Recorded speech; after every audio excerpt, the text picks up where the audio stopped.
الحمد للہ وکفى والصلاة والسلام على عباده الذین اصطفى اما بعد فاعوذ باللہ من الشیطان الرجیم بسم اللہ الرحمن الرحیم الف لام میم احسب الناس ان يتركوا ان يقولوا آمنا وهم لا يفتنون وَلَقَدْ فَتَنَّا الَّذِينَ مِن قَبْلِهِمْ فَلَيَعْلَمَنَّ اللَّهُ الَّذِينَ صَدَقُوا وَلَيَعْلَمَنَّ الْكَاذِبِينَ أَمْ حَسِبَ الَّذِينَ يَعْمَلُونَ السَّيِّئَاتِ أَن يَسْبِقُونَا سَاءَ مَا يَحْكُمُونَ مَنْ كَانَ يَرْجُو لِقَاءَ اللَّهِ فَإِنَّ أَجَلَ اللَّهِ لَآتٍ وَهُوَ السَّمِيعُ الْعَلِيمُ ومن جاهد فإنما يجاهد لنفسه إن الله لغني عن العالمين والذين آمنوا وعملوا الصالحات لنكفرن عنهم سيئاتهم ولنجزينهم أحسن الذي كانوا يعملون ووصينا الإنسان بوالديه حسنا وَإِن جَاهَدَاكَ لِتُشْرِكَ بِي مَا لَيْسَ لَكَ بِهِ عِلْمٌ فَلَا تُطِعْهُمَا إِلَيَّ مَرْجِعُكُمْ فَأُنَبِّئُكُمْ بِمَا كُنتُمْ تَعْمَلُونَ وَالَّذِينَ آمَنُوا وَعَمِلُوا الصَّالِحَاتِ لَنُدْخِلَنَّهُمْ فِي الصَّالِحِينَ وَمِنَ النَّاسِ مَن يَقُولُ آمَنَّا بِاللَّهِ فَإِذَا أُوذِيَ فِي اللَّهِ جَعَلَ فِتْنَةَ النَّاسِ كَعَذَابِ اللَّهِ وَلَئِن جَاءَ نَصْرٌ مِّن رَّبِّكَ لَيَقُولُنَّ إِنَّا كُنَّا مَعَكُمْ أَوَلَيْسَ اللَّهُ بِأَعْلَمَ بِمَا فِي صُدُورِ الْعَالَمِينَ وَلَيَعْلَمَنَّ اللَّهُ الَّذِينَ آمَنُوا وَلَيَعْلَمَنَّ الْمُنَافِقِينَ وَقَالَ الَّذِينَ كَفَرُوا لِلَّذِينَ آمَنُوا اتَّبِعُوا سَبِيلَنَا وَلْنَحْمِلْ خَطَايَاكُمْ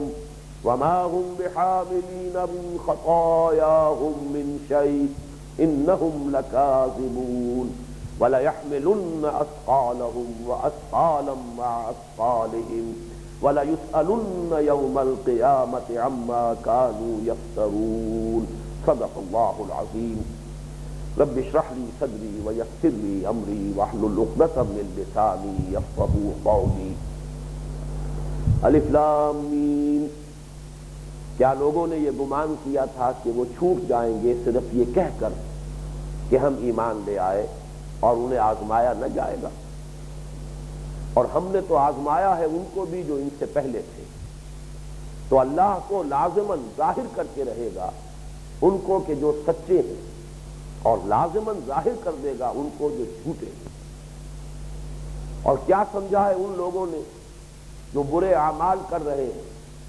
کہ وہ ہماری پکڑ سے بچ نکلیں گے؟ بہت بری رائے ہے جو انہوں نے قائم کی ہے۔ جو کوئی بھی امیدوار ہے اللہ سے ملاقات کا، وہ مطمئن رہے کہ اللہ کا مقرر کیا ہوا وقت آ کر رہے گا، اور وہ سب کچھ سننے والا اور سب کچھ جاننے والا ہے۔ اور جو کوئی جہاد کرتا ہے تو وہ جہاد کرتا ہے اپنے ہی لیے، یقیناً اللہ تعالیٰ تو تمام جہانوں سے بے نیاز ہے۔ اور جو لوگ ایمان لائے اور انہوں نے نیک عمل کیے، ہم لازماً دور کر دیں گے ان سے ان کی برائیوں کو، اور لازماً بدلہ دیں گے انہیں بہت عمدہ، بہت اعلیٰ اور احسن ان کے اعمال کے مقابلے میں۔ یہ جو آخری آیت جس کا بھی میں نے ترجمہ کیا ہے، گزشتہ نشست میں ہماری گفتگو اس کے بارے میں ہو رہی تھی۔ اس میں جیسا کہ میں نے اس وقت بھی عرض کیا تھا، اس میں نہایت تاکید کا انداز ہے، بلکہ شاید آج جب کہ میں نے پورا رکوع جو ہے پڑھا ہے، اس کی تلاوت کی ہے، تو آپ نے نوٹ کیا ہو کہ یہ صیغہ جو ہے فعل مضارع سے قبل لام مفتوح اور آخر میں نون مشدد جس قدر تکرار کے ساتھ اس رکوع میں آیا ہے، شاید کسی ایک جگہ پر قرآن مجید میں یہ صیغہ اس کثرت کے ساتھ، اس تکرار کے ساتھ جمع نہ ہوا۔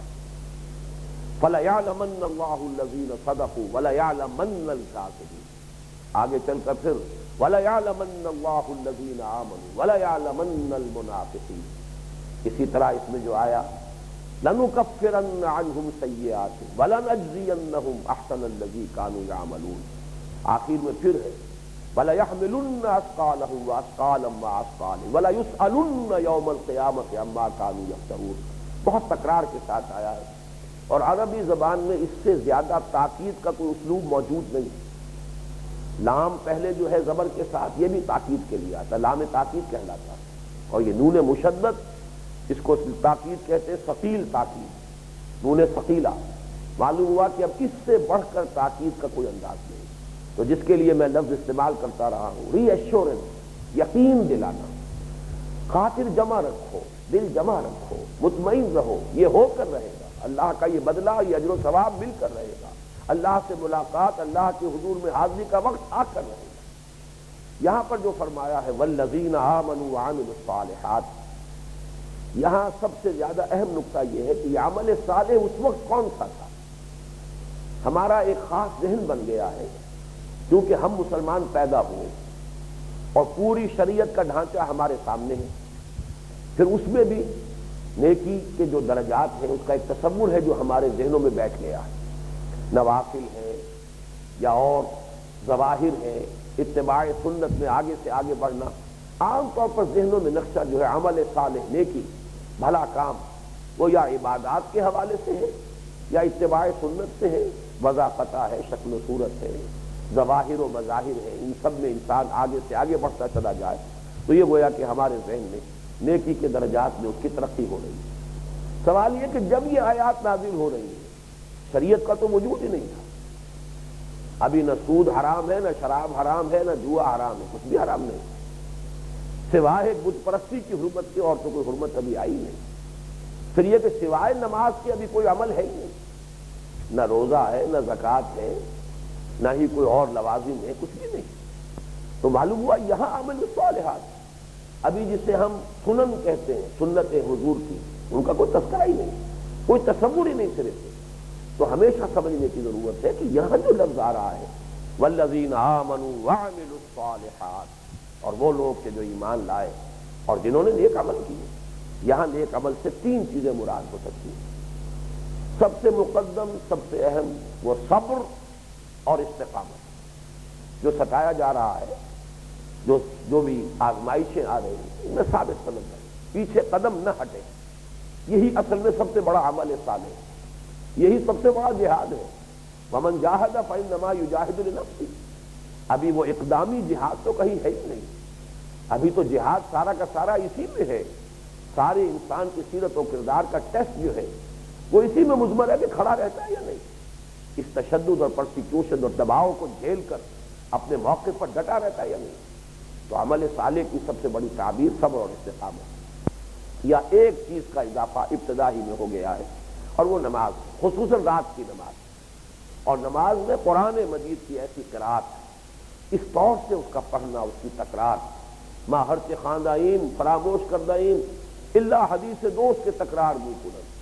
اس کی تکرار کرتے رہو، اسے اپنے اندر اتارو، اس کو ہیمر کرو. یا ایھا المزمل قم اللیل الا قلیلا نصفہ او انقص منہ قلیلا او زد علیہ ورتل القرآن ترتیلا.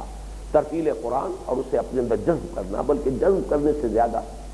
یہاں پہ جو لفظ میں استعمال ہے ہیمر کرنا، اس کو اتارنا ہے. اسی کا نقشہ اقبال نے کھینچا اپنے اس شعر میں کہ چوں بجاں در رفت جہاں دیگر شود، جہاں تو دیگر شد جہاں دیگر شود. جب یہ کسی کے باطن میں اتر جاتا ہے، اس کو اتارا جائے گا تو اترے گا. یہ دو اعمال. اور یا پھر تیسرا عمل تھا انفاق. لیکن انفاق کی کوئی شرح نہیں، کوئی زکوٰۃ نہیں. انفاق یا تو یہ کہ جو عام لوگوں کے لیے اطعام مساکین ہے، بھوکوں کو کھانا کھلانا ہے، بیواؤں کی مدد ہے، جو بھی یوں سمجھیے کہ اخلاق فاضلہ، یہ تو بنیادی طور پر بیسک ہیومن مورلز جو ہے ان میں شامل کی بات. یا ایک کھاتا کھلا ہے کچھ عرصے کے بعد، اور وہ یہ کہ جو بھی غلام طبقے سے تعلق رکھتے تھے، غلام اور کنیزیں جو ایمان لے آئے، انہیں خرید کر حضرت ابو بکر رضی اللہ تعالیٰ عنہ نے اپنے مال سے خریدا اور آزاد کیا. کل عمل صالح یہ ہے. اس کے علاوہ باقی سارے تصورات جو آپ کے ذہن میں اپنے تاریخی پس منظر اور جو بھی ہمارا سماجی پس منظر ہے اس کے حوالے سے جو تانا بانا بنا ہوا اس کو ذہن سے نکال دیجیے. اگر اس سورہ مبارکہ پر غور کرنا ہے والذین آمنوا وعملوا الصالحات، اس سے مراد یہ ہے لنکفرن عنہم سیئاتہم، جو یہ دو شرطیں پوری کر دیں گے ہم لازماً ان سے ان کی برائیوں کو دور کر دیں گے۔ اس کی وضاحت میں کر چکا ہوں۔ برائیوں کا دور کرنا اس معنی میں بھی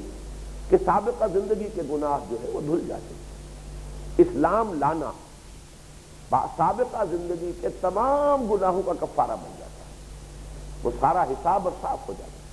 اور اس کے علاوہ جو بھی اپنے کردار میں، سیرت میں،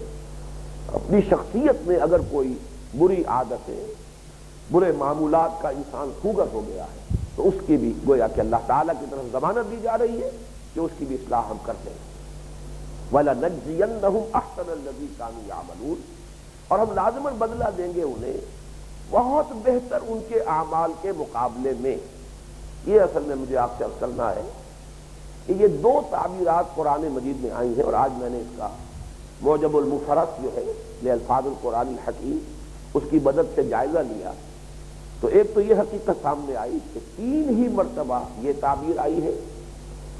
کہ جس میں بے کا اضافہ نہیں، حرف با نہیں ہے۔ 3 جگہ حرف با کے ساتھ آیا ہے،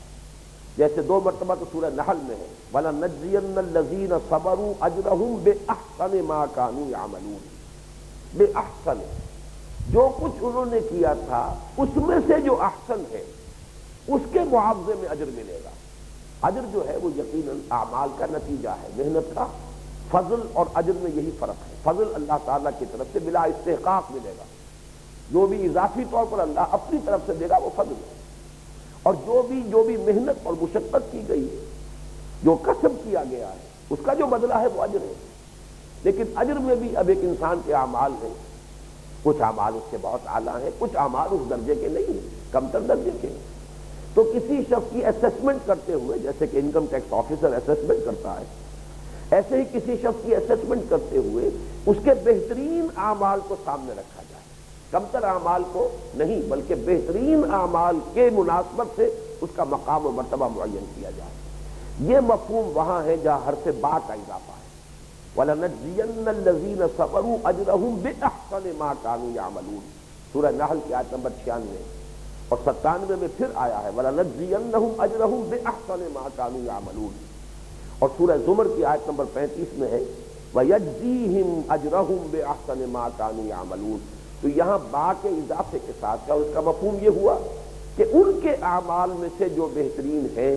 ان کی مناسبت سے ان کا مقام و مرتبہ جنت میں معین ہوگا۔ یہ جو ہے دوسرا اصول جو آج ہمیں یہاں ہمارے سامنے ہے سورہ عنکبوت کی سایہ مبارکہ میں، یہ آیا ہے سورہ توبہ کی آیت نمبر 121 میں بھی لَيَجْزِيهِمُ اللَّهُ أَحْسَنَ مَا كَانُوا يَعْمَلُونَ، اور سورۃ النور کی آیت نمبر 38 یہ ہمارے منتخب نصاب کے حصہ دوم میں درسہ دوم ہے، آیات نور دوسرا سبق ہے لِيَجْزِيَهُمُ اللَّهُ أَحْسَنَ مَا عَمِلُوا وَيَزِيدَهُم مِّن فَضْلِهِ وَاللَّهُ يَرْزُقُ مَن يَشَاءُ بِغَيْرِ حِسَاب۔ یہاں یہ بغیر با کے اضافے کے آیا ہے، اور وہی سورہ عنکبوت کی آیت بھی ہے وَلَنَجْزِيَنَّهُمْ أَحْسَنَ الَّذِي كَانُوا يَعْمَلُونَ۔ تو اس کی جب میں نے تحقیق کی تو مولانا اشرف علی تھانوی رحمۃ اللہ علیہ نے صحیح طور پر اس کو ملحوظ رکھا ہے، اور وہ یہ ہے کہ ان کے استحقاق سے بھی زیادہ ان کے اعمال جس درجے کے ہیں اس سے بھی بڑھ کر اللہ اجر دے گا، احسن ہوگا اس کا اجر ان کے اعمال سے بھی بڑھ کر۔ تو یہ گویا کہ تاکید بھی انتہا کی، اور پھر یہ کہ اس میں جو تشویق ہے اللہ تعالیٰ کی طرف سے جو وعدے کیے جا رہے ہیں اس میں اضافہ یہ ہو رہا ہے کہ تمہارے اعمال ہی کی مناسبت سے نہیں، اس سے بھی بڑھ کر ہم تمہیں نوازیں ہیں۔ اس کے بعد کی 2 آیات میں اب خاص مسئلہ کہ جو نوجوانوں کو تھا اس سے ایک بحث کی جا رہی ہے، اور اس میں بھی آپ دیکھیں گے کہ ایک آیت میں حکم کی سختی ہے، دوسری آیت میں دل جوئی ہے۔ وہ جو میں نے اصول معین کیا تھا کہ اس رکوع میں آلٹرنیٹلی یہ مضامین آ رہے ہیں، ایک آیت میں یا 2 آیتوں میں اگر زجر ہے، ملامت ہے، تنبیہ ہے، تحدید ہے، تو پھر 1 یا 2 آیتوں ہی کے اندر پھر تشویق و ترغیب، دل جوئی، دل جمعی کا سامان، اطمینان دلانا، حوصلہ بڑھانے کی کوشش کرنا، یہ دونوں چیزیں ایک دوسرے کے بعد آ رہی ہیں۔ فرمایا وَوَصَّيْنَا الْإِنسَانَ بِوَالِدَيْهِ حُسْنًا، اور ہم نے وصیت کی ہے انسان کو اس کے والدین کے بارے میں حسن سلوک کی۔ یہ وصیت ایک تو یوں سمجھیے کہ فطرت انسانی کے اندر جو کچھ ہے وہ گویا کہ اللہ تعالیٰ ہی کی طرف سے ودیت کرتا ہے، فطرت میں ہے یہ کہ انسان والدین کے ساتھ اس سے سلوک کرے۔ جو بھی سلیم الطبع نوجوان ہوگا، جو بھی سلیم الفطرت لوگ ہوں گے، ظاہر بات ہے کہ اپنے والدین کے حق کو پہچانیں گے اور ان کے ساتھ اس میں سلوک، ان کا ادب، ان کی فرما برداری، ان کی فرمائشوں کو پورا کرنا جس حد تک بھی ممکن ہے، جس حد تک بھی اس کے اختیار میں ہے، جس حد تک بھی درست ہے، تو یہ گویا کہ فطرت میں جو شے ہے اسے بھی اللہ تعالیٰ اپنی طرف منسوب فرماتے ہیں۔ پھر یہ کہ لفظاً بھی قرآن مجید میں بار بار اللہ کے حقوق کے فوراً بعد والدین کے حقوق کا تذکرہ ہے۔ ہمارے اپنے اس منتخب نصاب میں سورہ بنی اسرائیل کے جو 2 رکوع شامل ہیں، حصہ سوم میں تیسرا اور چوتھا رکوع، اس کی پہلی آیت یہ ہے وَقَضَىٰ رَبُّكَ أَلَّا تَعْبُدُوا إِلَّا إِيَّاهُ وَبِالْوَالِدَيْنِ إِحْسَانًا۔ سورہ انعام میں کے آخری حصے میں انہی 2 رکوعوں کا ایک خلاصہ آیا ہے، وہاں ایک رکوع میں، وہاں بھی بالوالدین احسانا، تو یہاں پر بھی اسی کا تذکرہ ہو رہا ہے۔ وَوَصَّيْنَا الْإِنسَانَ بِوَالِدَيْهِ حُسْنًا، ہم نے خود انسان کو وصیت کی ہے والدین کے ساتھ اس نے سلوک کی۔ لیکن اب مسئلہ وہی آ جائے گا کہ اگر والدین کسی غلط بات کا حکم دے رہے ہوں، والدین شرک پر مجبور کر رہے ہوں، والدین اپنے حقوق کا واسطہ دے کر کہیں کہ جو ہمارا آبائی دین ہے اس کو مت چھوڑو، ہمارے آبائی طور طریقوں کو مت ترک کرو، ہمارے نقش قدم پر چلو، ان کا حکم ہے، اور معاملہ یہاں تک نہ رہے بلکہ جیسے کہ آپ کے علم میں ہوگا کہ شدید ترین آزمائشیں آئی ہیں صحابہ کرام میں سے جو نوجوان تھے، ٹین ایجرز تھے اور سلیم الفطرت سے انتہائی حضور پر ایمان لے آئے۔ حضرت سعد بن ابی وقاص رضی اللہ تعالیٰ عنہ کی مثال سب سے نمایاں ہے، بڑے شرفاء میں سے ہیں، بڑے اونچے گھرانے سے تعلق رکھتے ہیں، والد فوت ہو چکے ہیں، ماں نے بڑی پیار سے، محبت سے، بڑی امنگوں سے، آرزوؤں سے، اور جیسے کچھ بھی تمنائیں ہوں گی پالا ہے، پوسا ہے۔ پھر نوجوان نہایت سلیم الفطرت ہے، تبھی تو اس عمر میں حضور کی دعوت پر اس نے لبیک کہی، ایمان لایا ہے، پیش قدمی کی۔ اب وہاں مسئلہ پیدا ہو گیا، ماں نے مرن برت رکھ لیا، بھوک ہڑتال کر دی، اگر سعد اس نئے دین کو نہیں چھوڑے گا، محمد کے دامن سے اپنا تعلق منقطع نہیں کرے گا اور اپنے باپ کے دین میں، اپنے آباء و اجداد کے دین میں واپس نہیں آئے گا تو نہ کھاؤں گی نہ پیوں گی، اپنے آپ کو ہلاک کر دوں گی۔ اب آپ اپنے اوپر اس سے خود طاری کر کے سوچئے، اپنے آپ کو اس مقام پر رکھ کر دیکھیے، کیا بیت رہی ہوگی حضرت سعد بن ابی وقاص رضی اللہ تعالیٰ عنہ کے قلب پر، کس قدر سخت امتحان۔ یہ میں سمجھتا ہوں کہ کسی کو مارا جا رہا ہو، کسی کو پیٹا جا رہا ہو، اس کے مقابلے میں کہیں زیادہ سخت امتحان ہے یہ سلیم الفطرت نوجوان کی۔ اب یہاں پر حکم دیا گیا، جھیلنا ہوگا، برداشت کرنا ہوگا۔ وَإِن جَاهَدَاكَ لِتُشْرِكَ بِي مَا لَيْسَ لَكَ بِهِ عِلْمٌ فَلَا تُطِعْهُمَا، اگر وہ دونوں بھی تمہیں حکم دیں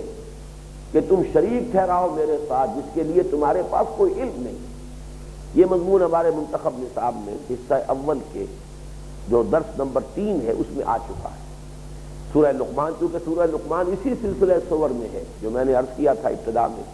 کہ یہ 4 سورتیں آئی ہیں تسلسل کے ساتھ جو الف لام میم سے شروع ہوئی ہیں۔ سورہ عنکبوت پہلی ہے جو ہم پڑھ رہے ہیں، پھر سورہ روم ہے، پھر سورہ لقمان ہے تیسری، اور پھر سورہ سجدہ ہے چوتھی۔ تو گویا کہ ایک سورت کے فصل ہی سے اس کے بعد جو سورہ لقمان ہے اس کے دوسرے رکوع میں یہ مضمون موجود ہے۔ وَوَصَّيْنَا الْإِنسَانَ بِوَالِدَيْهِ حَمَلَتْهُ أُمُّهُ وَهْنًا عَلَى وَهْنٍ وَفِصَالُهُ فِي عَامَيْنِ أَنِ اشْكُرْ لِي وَلِوَالِدَيْكَ إِلَيَّ الْمَصِيرُ۔ خاص طور پر نوٹ کیجئے چونکہ ابھی حضرت سعد کا میں نے واقعہ بیان کیا، ماں ہی کا معاملہ ہے اور سورہ لقمان میں زیادہ حق جو ہے وہ ماں ہی کا بیان کیا گیا ہے۔ اٹھائے رکھا اسے اس کی ماں نے، حمل جو ہے اس کی سختیاں جھیلی ہیں، اس نے کمزوری پر کمزوری جھیل کر اس نے برداشت کیا، اٹھائے رکھا، پھر اس کا دودھ چھڑانا ہوا، یعنی دودھ پلاتی رہی ہے وہ 2 برس تک، گویا کہ اپنے جسم کی توانائیاں جو ہے پہلے تو اس نے رحم مادر میں جنین کی حیثیت سے اس کا خون چوسا ہے، اور اس کے بعد 2 برس تک اس کی ساری توانائیاں جو ہے اس کی چھاتیوں سے دودھ کی شکل میں جو ہے نچوڑی۔ اب اس کے حقوق کتنے ہوں گے؟ ان اشکر لی ولوالدیک الی المصیر وَإِن جَاهَدَاكَ عَلَىٰ أَن تُشْرِكَ بِي مَا لَيْسَ لَكَ بِهِ عِلْمٌ فَلَا تُطِعْهُمَا۔ وہی بات یہاں، مت کہنا مانو، ہر شے کی ایک حد ہے، والدین کے حقوق کی بھی حد ہے، وہ اپنے حدود کے اندر رہیں اور اپنے حقوق جو ہے جتنے بھی اللہ نے مقرر کر دیے ان پر قناعت کرے، ان کے حقوق ادا کرو، لیکن وہ اپنے حقوق سے آگے بڑھ کر اللہ کے حق پر دسترازی کرے۔ اللہ کا حق یہ ہے کہ اس کی بندگی کرو، اس کے ساتھ کسی کو شریک نہ ٹھہراؤ۔ وَقَضَىٰ رَبُّكَ أَلَّا تَعْبُدُوا إِلَّا إِيَّاهُ وَبِالْوَالِدَيْنِ إِحْسَانًا۔ والدین کے ساتھ احسان کا حکم دوسرے درجے میں۔ پہلا فیصلہ یہ ہے، تیرے رب نے فیصلہ کر دیا ہے کہ اللہ کے ساتھ کسی اور کی بندگی نہیں ہو، اللہ کے سوا کسی کو نہیں پکارا جائے۔ البتہ یہاں ایک اشکال موجودہ زمانے میں نوجوانوں کو ہو سکتا ہے، کوئی کسی تحریک کے ساتھ وابستہ ہوا ہے، اقامت دین کی جد و جہد میں اس نے اپنے آپ کو لگایا ہے، والدین اس سے روک رہے ہیں، حالانکہ وہ اب شرک کا حکم تو نہیں دے رہے، یہ مسئلہ عملی طور پر آ جاتا ہے۔ اس کے لیے شرک کے ہماگیر تصور کو سامنے رکھیے۔ شرک یہی تو نہیں ہے کہ بت کو سجدہ کیا جائے۔ آج کا دور اس عہد حاضر کا سب سے بڑا شرک ہیومن ساورنٹی کا کانسیپٹ، انسانی حاکمیت، لا یشرک فی حکمہ احدا۔ اگر ایک انسان پیسیولی اس کو اختیار کر لیتا ہے، قبول کر لیتا ہے تو مشرک ہے، چاہے وہ بت کو سجدہ نہیں کر رہا ہے۔ اس اعتبار سے جب تک کہ ایکٹیولی اس کے خلاف جد و جہد نہ کر رہا ہو، اعلان برات اس کی طرف سے اسی شکل میں ہو سکتا ہے کہ وہ اس کے لیے ایکٹیولی جد و جہد میں لگا ہوا ہے اس نظام کو بدلنے کے لیے، چاہے اس کے اختیار میں نہیں ہے۔ اس کے لیے جد و جہد کرنا تو اس کے اختیار میں ہے، بدل دینا اس کے اختیار میں نہیں ہے۔ لیکن اگر وہ جد و جہد نہیں کر رہا ہے، پیسیولی انفعالی طور پر اس نظام ہی کے اندر زندگی گزار رہا ہے اور اپنی ساری توانائیاں اور قوتیں لگا رہا ہے صرف اس میں اپنے آپ کو پھیلانے پر اور اپنے پھلنے اور پھولنے پر،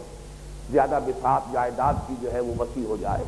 زیادہ بساط کاروبار کی جو ہے وسیع ہو جائے، اگر اس میں لگا ہوا ہے تو وہ مشرک ہے۔ اور والدین اگر روکتے ہیں اسے اس جد و جہد سے تو وہ شرک کا حکم دے رہے ہیں، اس لیے کہ اس شرک سے انسان جو ہے وہ صرف بری ہو سکتا ہے اس صورت میں کہ اس نظام کو بدلنے کے لیے ایڑی چوٹی کا دور لگا رہا۔ تو اس حقیقت کو سامنے رکھیے، وَوَصَّيْنَا الْإِنسَانَ بِوَالِدَيْهِ حُسْنًا وَإِنْ جَاهَدَاكَ لِتُشْرِكَ بِي مَا لَيْسَ لَكَ بِهِ عِلْمٌ فَلَا تُطِعْهُمَا إِلَيَّ مَرْجِعُكُمْ فَأُنَبِّئُكُم بِمَا كُنتُمْ تَعْمَلُونَ۔ اس کی وضاحت بھی اس درس نمبر 2 میں، درس نمبر 3 جو ہے منتخب نصاب کے حصہ اول میں آ چکی ہے۔ مَا لَيْسَ لَكَ بِهِ عِلْم، اس سے مراد کیا ہے؟ شرک کے بارے میں قرآن مجید نے 2 انداز اختیار کیے، جس کے لیے تمہارے پاس کوئی علم نہیں، یعنی عقل اور فطرت میں شرک کے لیے کوئی دلیل اور بنیاد نہیں ہے۔ اور دوسرا اسلوب یہ ہے ما انزل اللہ بہا من سلطان، جس کے لیے کہ اللہ نے کوئی سند نہیں اتاری۔ جیسے کہ ایک مقام پر آیا قرآن مجید میں، نبی ان سے کہہ دیجئے اگر اللہ کا کوئی بیٹا ہوتا فانا اول العابدین، تو سب سے پہلے میں ہوتا اس کو پوجنے والا، اس کی بندگی کرنے والا۔ ظاہر بات ہے کہ اللہ ہی نے اگر حکم دیا ہو کہ میرے سوا اس کی بھی کچھ بندگی کرو اور اس کی بھی کچھ اطاعت کرو اور اس کا بھی حکم مانو، اس کی بھی ڈنڈوت کرو، کچھ سجدے اس کو بھی کیا کرو،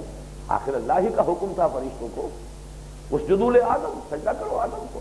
وہ شرک نہیں ہے، اللہ کے حکم سے وہ کام کیا جا رہا ہے۔ اسی طریقے پر اگر ہوتی کوئی سند تو گویا کہ شرک کے لیے کوئی جواز تھا، یا پھر عقل و فطرت میں کوئی اساس ہو، کوئی بنیاد ہو، کوئی دلیل ہو۔ دونوں چیزوں کی نفی قرآن کرتا ہے۔ ما لیس لک بہ علم، کوئی علم نہیں، کوئی اس کے لیے دلیل نہیں، نہ عقل میں ہے نہ فطرت میں۔ ما انزل اللہ بہا من سلطان، اللہ نے ان کے لیے کوئی سند نہیں اتاری۔ جب دونوں چیزوں کی نفی ہے تو گویا کہ شرک کی ہر صورت کی نفی ہو گئی۔ فلا تطعہما، تو ان دونوں کا کہنا مت مان۔ اب اس میں ذرا سختی ہے، بہت ہی کرٹ قسم کا انداز ہے۔ فلا تطعہما، ہرگز کہنا نہیں ماننا، ماں ہلاک ہوتی ہے تو ہو جائے، اب کتنا بڑا امتحان ہے۔ اسی طریقے سے اگر اور تمہارے اعزاء و اقربا میں سے والد ہے، کوئی ہے، اگر وہ بھی اسی قسم کا کوئی عمل کرے، تمہیں اپنی نگاہوں کے سامنے چاہے دیکھنا پڑے کہ وہ دم توڑ رہا ہے، لیکن یہ کہ اگر معاملہ یہ ہے تو تمہیں جھیلنا ہوگا، برداشت کرنا ہوگا، یہی تمہارا امتحان ہے۔ ایک امتحان وہ ہو سکتا ہے کہ خود تمہیں کوڑے پڑ رہے ہیں، اور ایک امتحان یہ ہے کہ تمہاری ماں یا تمہارا باپ تمہاری نگاہوں کے سامنے خودکشی کرے اور دم توڑ دے، لیکن بات صرف یہ ہو کہ وہ تمہیں حکم دے رہا ہو شرک کا اور تم شرک سے اجتناب کر رہے ہو۔ فلا تطعہما، حکم نہیں ماننا کسی صورت میں۔ الی مرجعکم فانبئکم بما کنتم تعلمون، میری ہی طرف تم سب کا لوٹنا ہے، پھر میں جتلا دوں گا جو کچھ کہ تم کرتے رہے۔ والدین کو بھی میرے حضور میں آنا ہے، تمہیں بھی میرے حضور میں آنا ہے، سب کا آخری مرجع جو ہے وہ تو میری ذات ہے، میری ہی بارگاہ میں سب کی حاضری ہو کر رہے گی۔ پھر who's who and what is what، ہر شے جو ہے وہ بالکل صاف طور پر سامنے آ جائے گی۔ لیکن اب دیکھیے جہاں یہ کرس قسم کا حکم آیا ہے، اب دلجوئی کا انداز کیا ہے؟ والذین آمنوا وعملوا الصالحات لندخلنہم فی الصالحین، اور جو لوگ ایمان اور عمل صالح کا حق ادا کر دیں گے ہم انہیں داخل کریں گے صالحین میں، انہیں شامل کریں گے۔ انداز دیکھیے یہاں پر کہ تم کٹ رہے ہو اپنے والدین سے، تمہیں اس کا صدمہ ہے، تم اپنے والدین سے کٹ گئے، اپنے اعزاء و اقارب سے کٹ گئے، بیوی اپنے شوہر سے کٹ گئی، شوہر اپنے بال بچوں سے کٹ گیا، اگر بیوی ایمان نہیں لا رہی، بچے ایمان نہیں لا رہے، اگر تم کٹ رہے ہو تو یہی نہ دیکھو کہ کٹ رہے ہو، یہ بھی تو دیکھو کہ جڑ بھی رہے ہو۔ تم محمد سے جڑ گئے ہو صلی اللہ علیہ وسلم، تم ابو بکر صدیق سے وابستہ ہو گئے ہو رضی اللہ تعالی عنہ، اہل ایمان کی رفاقت اور معیت تمہیں حاصل ہو رہی ہے۔ لندخلنہم فی الصالحین، ہم لازماً انہیں داخل کریں گے۔ پھر دیکھیے وہی انداز، لندخلنہم، ہم لازماً انہیں داخل کریں گے صالحین میں۔ تو یہ نہ دیکھو کہ تم کٹ رہے ہو، یہ بھی دیکھو کہ کہیں جڑ بھی رہے ہو، اور جہاں جڑ رہے ہو وہ کتنا بہتر ہے، وہ ماحول، یہ رشتے نئے جو قائم ہو رہے ہیں اہل ایمان کے ساتھ، جو تمہاری اب اخوت کا رشتہ استوار ہو رہا ہے، یہ جو ایک نئی برادری وجود میں آ رہی ہے، یہ ہم مقصد لوگوں کا ایک معاشرہ جو قائم ہو رہا ہے، تو یہ جو ہے یہ خود بدل ہے اس دنیا میں بھی اور آخرت میں بھی۔ اس ضمن میں بڑی پیاری آیت ہے سورہ نساء کی آیت نمبر 69، وَمَن يُطِعِ اللَّهَ وَالرَّسُولَ فَأُولَٰئِكَ مَعَ الَّذِينَ أَنْعَمَ اللَّهُ عَلَيْهِم مِّنَ النَّبِيِّينَ وَالصِّدِّيقِينَ وَالشُّهَدَاءِ وَالصَّالِحِينَ وَحَسُنَ أُولَٰئِكَ رَفِیقًا، اور جو شخص اطاعت پر کاربند ہو گیا اللہ کے اور اس کے رسول کی، تو یہ وہ لوگ ہیں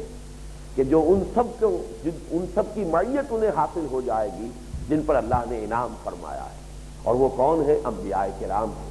صدیقین اعظام ہیں، شہداء کرام ہیں، صالحین ہیں، وحسن اولئک رفیقا، اور بہت بہتر ہیں، بہت عمدہ ہیں یہ لوگ رفاقت کے لیے، جنہیں ان کی رفاقت نصیب ہو گئی، ان کی معیت نصیب ہو گئی، ان کے ساتھ رشتہ اخوت کے اندر وہ بندھ گئے، تو ظاہر بات ہے کہ ان سے بڑھ کر کون خوش نصیب ہوگا، اس سے بہتر کون سی رفاقت ہوگی، اس سے بہتر کن کی صحبت و معیت ہوگی۔ وَمَن يُطِعِ اللَّهَ وَالرَّسُولَ فَأُولَٰئِكَ مَعَ الَّذِينَ أَنْعَمَ اللَّهُ عَلَيْهِم مِّنَ النَّبِيِّينَ وَالصِّدِّيقِينَ وَالشُّهَدَاءِ وَالصَّالِحِينَ وَحَسُنَ أُولَٰئِكَ رَفِیقًا۔ اب آپ خود غور کیجئے کہ جن نوجوانوں کے دل زخمی ہو گئے اس وجہ سے کہ وہ اپنے خاندان والوں سے کٹ گئے ہیں، اپنے والدین سے کٹ گئے ہیں، بھائیوں سے جدا ہو گئے ہیں، یہ آیت مبارکہ جو ہے والذین آمنوا وعملوا الصالحات لندخلنہم فی الصالحین، ان کے زخمی دلوں پر کیسے مرہم بن کر یہ آیت جو ہے اس نے پھوئے کا کام دیا ہوگا کہ ان کے لیے تسکین کا، کہ دیکھو تم صرف کٹے ہی نہیں ہو، جڑے بھی ہو۔ اس کے بعد جو دو آیات آ رہی ہیں یہ گویا کہ اس مضمون کا ایک اعتبار سے کلائمیکس ہے۔ آیت نمبر 2 اور 3 میں جو مضمون آیا تھا اس میں ذرا ایک پردہ رکھ لیا گیا تھا ابھی، اور وہ پردہ یہ تھا کہ فَلَيَعْلَمَنَّ اللَّهُ الَّذِينَ صَدَقُوا وَلَيَعْلَمَنَّ الْكَاذِبِينَ، اللہ تعالیٰ لازماً ظاہر کر دے گا، اظہر من الشمس کر دے گا، مبرہن کر دے گا، علم نشرح کر دے گا، ان کو بھی کہ جو سچے اور ان کو بھی جو جھوٹے، یعنی ان کو بھی جو صدق دل سے ایمان لائیں اور ان کو بھی جو جھوٹ موٹ کے لیے ایمان لائیں۔ حالانکہ واقعہ یہ ہے کہ آپ غور کیجئے کہ اس وقت کا جو ماحول تھا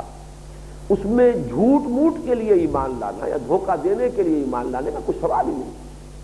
اس لیے کہ ایمان لانے میں کوئی فائدہ تھا ہی نہیں۔ مدینے میں تو یقیناً ایسے لوگ تھے، اس وجہ سے ایمان لے آئے کہ اب کیا کریں، سارا قبیلہ ایمان لے آیا ہے تو ہم کیسے کٹیں، یعنی یہاں پر کفار سے کٹنا مشکل تھا، وہاں اس وجہ سے کہ سارا قبیلہ مسلمان ہو گیا مسلمانوں سے کٹنا مشکل تھا، صورتحال بالکل برعکس ہو گئی۔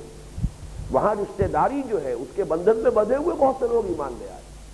تو سارا گھرانہ، سارا خاندان، سارا قبیلہ ایمان لا رہا ہے تو میں علیحدہ کیسے لے جاؤں؟ تو وہاں تو معاملہ ہو سکتا تھا، لیکن یہاں تک کا کوئی سوال نہیں۔ لیکن قرآن کا یہ انداز ہے، اللہ تعالیٰ کا یہ طریقہ ہے کہ وہ جو آخری بات ہو سکتی ہے، جو سب سے زیادہ ناپسندیدہ، اس کی نشاندہی کر دیتا ہے۔ دیکھو اگر کھڑے نہ رہے، ڈٹے نہ رہے، صبر و ثبات کا مظاہرہ نہ کیا، استقامت کا ثبوت نہ دیا، تو گویا کہ یہ ثابت کرو گے کہ تم اپنے دعوی ایمان میں جھوٹے تھے۔ اس لیے کہ صدق کا تقاضا تو یہ ہے کہ قائم رہو، استقامت کا مظاہرہ کرو۔ ان الذین قالوا ربنا اللہ ثم استقاموا، اس کی تصویر بن جاؤ۔ اب یہ مضمون جو ہے کھول کر یہاں پر جو ان دو آیات میں آیا تھا، اب یہاں تشریح ہو رہی ہے۔ وَمِنَ النَّاسِ مَن يَقُولُ آمَنَّا بِاللَّهِ، لوگوں میں کچھ ایسے بھی ہیں جو کہتے ہیں ہم ایمان لائے اللہ پر۔ ایک بات تو ذرا اسی مرحلے پر نوٹ کر لیجئے، دیکھیے تین تعبیرات ہمارے سامنے آ گئی۔ یہ مکی دور کا وصف ہے، سن 5 نبوی، یہاں پر ذکر ہو رہا ایمان باللہ صرف۔ مدنی دور کے آغاز میں سورہ بقرہ میں آیا وَمِنَ النَّاسِ مَن يَقُولُ آمَنَّا بِاللَّهِ وَبِالْيَوْمِ الْآخِرِ وَمَا هُم بِمُؤْمِنِينَ، لوگوں میں سے کچھ ایسے بھی ہیں جو کہتے ہیں ہم ایمان لے آئے اللہ پر اور یوم آخر پر، درا حالانکہ وہ مومن نہیں ہے۔ اور پھر مدنی دور میں سن 6 یا 7 میں جا کر سورہ منافقون نازل ہو رہی ہے، اس میں فرمایا اذا جاءك المنافقون قالوا نشهد انك لرسول الله والله يعلم انك لرسوله واللہ یشہد ان المنافقین لکاذبون ان المنافقین لکاذبون۔ تو گویا کہ ایمانیات ثلاثہ کو اس ترتیب کے ساتھ لائے ہیں کہ اس آیت میں صرف ایمان باللہ کا تذکرہ ہے، سورہ بقرہ کی آیت میں ایمان باللہ اور ایمان بالآخرت کا تذکرہ ہے، اور سورہ منافقون میں ایمان بالرسالت کا تذکرہ ہے۔ اور واقعہ یہ ہے کہ اصل جو ہے معاملہ، جو کرائیٹیرین بنتا تھا، کہ جو حد فاصل بنتا تھا کہ ایک ادھر ہے ایک ادھر ہے، یہ پالا ادھر ہے اور یہ پالا ادھر ہے، وہ ایمان بالرسالت ہے۔ اس لیے کہ دین کی جو تشکیل ہوئی ہے، اس کے نظام کی، اس کے تمام قوانین کی، اس میں سب سے بڑا حصہ جو ایمان بالرسالت کا ہے۔ اور ساری جو مشقت پڑتی تھی اور جو بھی سختی آتی تھی منافقین کے لیے، وہ در حقیقت ایمان بالرسالت کے حوالے سے، اس کی تفصیل میں جانے کا موقع نہیں ہے۔ سورہ نساء میں یہ مضامین بڑی تفصیل کے ساتھ بیان ہوئے ہیں۔ بہرحال آگے چلیے اس آیت مبارکہ کا مطالعہ کیجیے۔ وَمِنَ النَّاسِ مَن يَقُولُ آمَنَّا بِاللَّهِ، کچھ لوگوں میں سے ایسے بھی ہیں جو کہتے ہیں ہم ایمان لے آئے اللہ پر۔ فَإِذَا أُوذِيَ فِي اللَّهِ، اور جب اسے ایذا پہنچائی جاتی ہے اللہ کے لیے یا اللہ کی راہ میں، اللہ کو ماننے کی وجہ سے، اللہ کی توحید کے اقرار و اعلان کے باعث، فَإِذَا أُوذِيَ فِي اللَّهِ، اللہ کی راہ میں، اللہ کی توحید کی بنا پر جب ایذا پہنچائی جاتی ہے، تکلیفیں دی جاتی ہیں، جعل فتنۃ الناس کعذاب اللہ، تو وہ لوگوں کی طرف سے ڈالی ہوئی آزمائش کو یوں سمجھ بیٹھتا ہے، ایسے گھبراتا ہے، اس کا رد عمل ایسا ہے کہ گویا کہ اللہ کا عذاب ہے۔ اللہ کے عذاب سے جتنا گھبرانا چاہیے، اللہ کی سزا سے جس طرح انسان کو چاہیے کہ وہ اپنے آپ کو بچائے، ایسے ہی وہ لوگوں کی طرف سے ڈالی ہوئی آزمائشوں سے بچنے کی کوشش کرتا ہے۔ یہاں وہ دوسری نسبت آ گئی فتنے کی، میں گزشتہ نشست میں بیان کر چکا ہوں، فتنے کی 3 نسبتیں، دوسری آیت میں، تیسری آیت میں فتنے کی نسبت اللہ کی طرف سے، وَلَقَدْ فَتَنَّا الَّذِينَ مِن قَبْلِهِمْ، آیت نمبر 2، ہم نے تو آزمایا ہے ان سب کو جو ان سے پہلے، تو فتنہ اللہ کی طرف سے، فتنے کا فاعل اللہ۔ یہاں جعل فتنۃ الناس کعذاب اللہ، لوگوں کے فتنے کو وہ ایسے سمجھ بیٹھتا ہے، ایسے اس سے گھبرا جاتا ہے جیسے کہ اللہ کے عذاب سے گھبرانا چاہیے۔ تو یہاں نسبت ہو گئی لوگوں کی طرف، اس لیے کہ آزمائش اللہ کی، لیکن آ رہی ہے ابو جہل کے ہاتھوں، آ رہی ہے امیہ ابن خلف کے ہاتھوں، اور یہی معاملہ ہے سارا اس دنیا کے اندر۔ کوئی نعمت آپ کو مل رہی ہے کسی مادی وسائل و ذرائع کے مساقت سے، لیکن منعم حقیقی اللہ ہے۔ رزق آپ کو مل رہا ہے، ایک لمبا سلسلہ ہے اسباب کا اور علل کا، جس سے آپ کے کھانا پینا اور اس کی تمام ضروریات پوری ہو رہی ہیں۔ ان میں انسان بھی ہے، ہیومن ایجنسیز بھی ہیں، پھر فطرت کی قوتیں بھی ہیں، لیکن رازق اللہ ہے۔ یوں سمجھیے کہ تمام مادی اسباب و وسائل، ظاہر بات ہے کہ جو کچھ ہو رہا ہے ان کے ذریعے ہو رہا ہے، لیکن فاعل حقیقی اللہ ہے۔ لا فاعل فی الحقیقت ولا مؤثر الا اللہ، یہ توحید کا تقاضا ہے کہ جو کہ شیخ عبد القادر جیلانی رحمۃ اللہ علیہ کی وصایا میں بہت پیارا جملہ آیا، اپنے بچے کو وصیت کرتے ہوئے فرمایا کہ میرے بچے اس حقیقت کو پلے باندھ لیں، ذہن نشین کر لیں، لا فاعل فی الحقیقت ولا مؤثر الا اللہ، حقیقت میں کوئی فاعل اور کوئی مؤثر نہیں ہے سوائے اللہ کے۔ اگرچہ تاثیر سنکھیے کی ہے کہ انسان مر جاتا ہے، لیکن سنکھیے میں یہ تاثیر اللہ نے ڈالی ہے، اور اللہ جب چاہے اس تاثیر کو معطل کر سکتا ہے کہ انسان سنکھیا کھائے اور نہ مرے۔ آگ میں جلانے کی تاثیر اللہ نے پیدا کی، اللہ جب چاہے آگ سے اس کی تاثیر کو سلب کر سکتا ہے، اور اس نے سلب کی کہ حضرت ابراہیم علیہ السلام کے لیے وہ آگ جو ہے یا نارو کونی بردن و سلام علی ابراہیم، ان کے لیے وہ ٹھنڈی ہو گئی اور سلامتی کا ذریعہ بن گئی۔ اس اعتبار سے یہ تحقیق، یہ جو ہے توحید کا یہ مفہوم سامنے رہنا چاہیے۔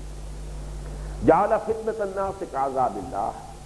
اب یہ جو منافقت کا اصل کردار ہے اس آیت کے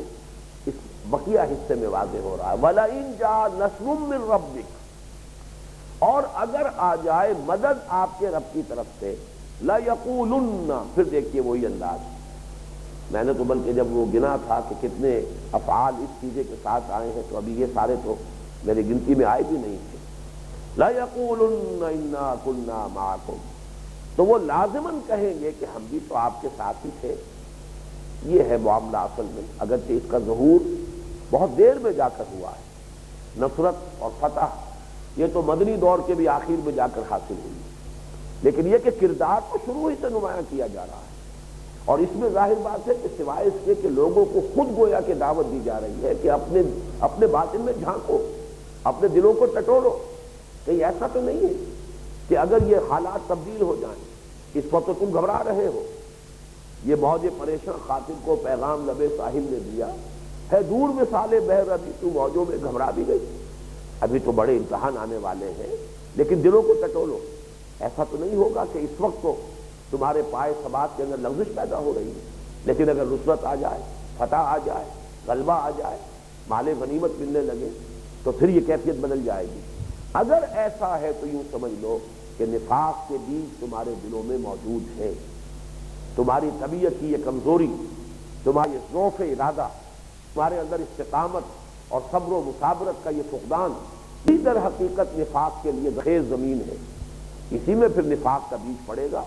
اور پھر وہی ہے کہ جو ایک تناور درخت بن جائے گا۔ اس کی تنبیہ کی پیشگی جو ہے یہاں پر یہ صورت اختیار کی گئی، وَلَئِن جَاءَ نَصْرٌ مِّن رَّبِّكَ لَيَقُولُنَّ إِنَّا كُنَّا مَعَكُمْ، اور اگر آ جائے دوسری طرف کی طرف سے تو یہ لازماً کہیں گے کہ ہم بھی آپ کے ساتھ تھے۔ أَوَلَيْسَ اللَّهُ أَعْلَمَ بِمَا فِي صُدُورِ الْعَالَمِينَ، تو کیا اللہ خوب واقف نہیں ہے اس سے کہ جو کچھ لوگوں کے، تمام جہان والوں کے سینوں کے اندر ہے۔ اللہ تعالیٰ تو علیم ذات الصدور ہے، تمہارے سینوں میں جو کچھ مخفی ہے وہ جانتا ہے۔ یہ بھی در حقیقت دروں بینی کی دعوت دی جا رہی ہے، سیلف اسسمنٹ، اپنے آپ کو دیکھو، اپنے گریبان میں جھانکو، کہیں ایسا تو نہیں ہے۔ اگر ایسا ہے، جیسے کہ یہ تو مکی صورت ہے، سورہ قیامہ اور ابتدائی دور کی ہے، بَلِ الْإِنسَانُ عَلَىٰ نَفْسِهِ بَصِيرَةٌ، انسان اپنے نفس پر پوری بصیرت رکھتا ہے، ہر شخص جانتا ہے اگر جھانکے۔ یہ دوسری بات ہے کہ انسان خارج ہی میں محو رہے، باہر ہی کی دنیا میں اپنے آپ کو مشغول رکھے، کبھی دروں بینی سے کام ہی نہ لے، کبھی اپنے باطن میں جھانکے ہی نہ، کبھی اپنے دل کو ٹٹولے ہی نہ، یہ دوسری بات ہے۔ لیکن جب بھی کبھی انسان اپنے باطن میں جھانکے گا، اپنے اندر اپنے آپ کو ٹٹولے گا، حقیقت اس پر واضح ہو جائے گی۔ بَلِ الْإِنسَانُ عَلَىٰ نَفْسِهِ بَصِيرَةٌ، انسان خود اپنی ذات پر، اپنے باطن پر، اپنی اصل حالت و کیفیت پر خوب بصیرت رکھتا ہے، خوب جانتا ہے، اسے معلوم ہے کہ وہ کہاں کھڑا ہے، کتنے پانی میں۔ تو فرمایا أَوَلَيْسَ اللَّهُ بِأَعْلَمَ بِمَا فِي صُدُورِ الْعَالَمِينَ، کہ تم اپنے دلوں میں جھانکو اور جان لو یہ کہ جو حقیقت تمہاری باطنی جو کیفیت ہے جو تم پر منکشف ہو رہی، اللہ تم سے زیادہ جانتا ہے، اللہ اس سے واقف نہیں۔ اور اس کے بعد اب وہ پردہ اٹھا دیا گیا کہ یہ ذوف جو ہے، یہ ذوف ارادہ کہہ لیجیے، سیرت و کردار کی یہ کمزوری، قوت ارادی کا یہ ذوف، اس پھر آخری منزل، جیسے کہ کسی ٹی بی کے مریض کو خبردار کیا جائے اگر علاج نہیں کرو گے اور اگر پوری طرح پرہیز کا اہتمام بھی کرو گے تو پھر دیکھ لو وہ تیسری منزل جو ہے وہ دکھا دی جائے، اس لیے تاکہ ایک شخص متبع ہو جائے اور علاج پر کی طرف جو ہے علاج آمادہ ہو جائے۔ وہی انداز یہ ہے، وَلَيَعْلَمَنَّ اللَّهُ الَّذِينَ آمَنُوا وَلَيَعْلَمَنَّ الْمُنَافِقِينَ، اللہ تعالیٰ تو جان کر رہے گا یا کھول کر رہے گا، واضح کر کے رہے گا، بالکل مبہم کر دے گا، دودھ کا دودھ پانی کا پانی جدا کر دے گا۔ وَلَيَعْلَمَنَّ اللَّهُ الَّذِينَ آمَنُوا وَلَيَعْلَمَنَّ الْمُنَافِقِينَ۔ وہاں آیا تھا آیت نمبر 2 میں فَلَيَعْلَمَنَّ اللَّهُ الَّذِينَ صَدَقُوا وَلَيَعْلَمَنَّ الْكَاذِبِينَ۔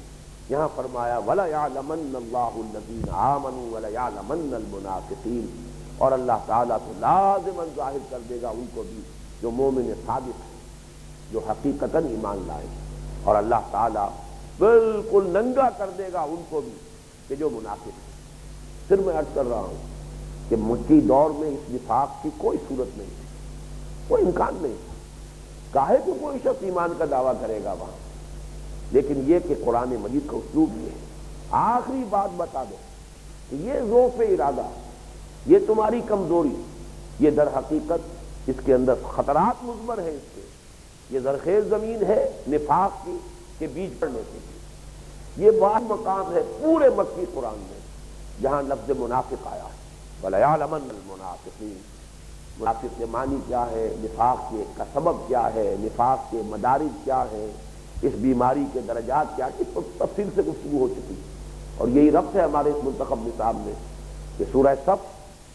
اقامت دین، غلبہ دین کی جد و جہد کے لیے جہاد اور قتال پر جامع ترین صورت، اس سے گریز، اور اس کی آخری منزل نفاق سورہ منافقون، اور اسی کی در حقیقت یہ شرح ہو رہی ہے۔ ایک اعتبار سے یہ اسی سورہ منافقین کے جو مضامین ہیں انہی کا تسلسل ہے کہ جو سورہ عنکبوت کے اس پہلے رکوع میں آ رہا ہے۔ اس میں البتہ یہ نوٹ کر لیجئے